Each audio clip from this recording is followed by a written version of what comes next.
one of President-elect Trump's biggest selling points to the American public. $8,737,540,000.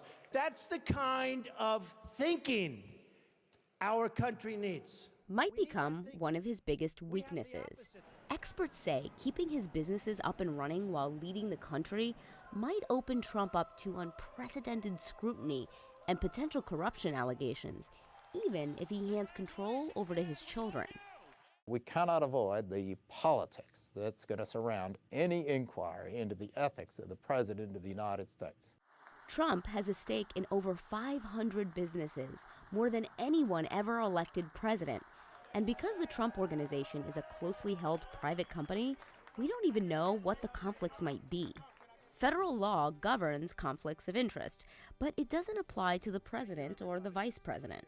Both the criminal conflict of interest statute that applies to most executive branch officials and the Ethics in Government Act that applies to most government officials of any kind, none of that applies to the president. To steer clear of controversy, former presidents and vice presidents have, for the most part, followed an important tradition. They either put their money in a so-called blind trust or bland investments like U.S. Treasuries and mutual funds. Presidents have followed important ethical traditions, like releasing their tax returns, something Donald Trump has already ignored. So what's the solution for President-elect Trump?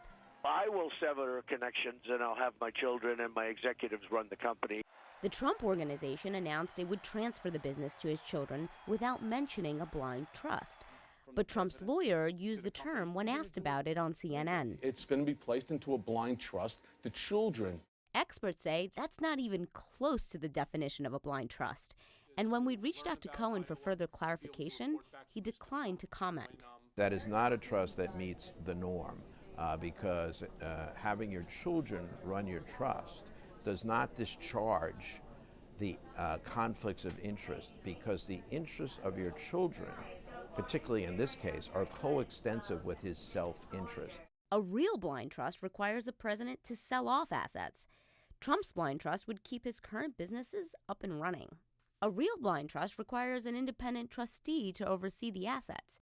In Trump's blind trust, his children would control the company, the same children who helped run his campaign and are on his transition team. In a real blind trust, the president doesn't know where the money is invested.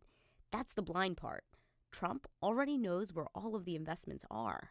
If you know you own the Empire State Building and you put it into a blind trust, you don't forget that you own the Empire State Building.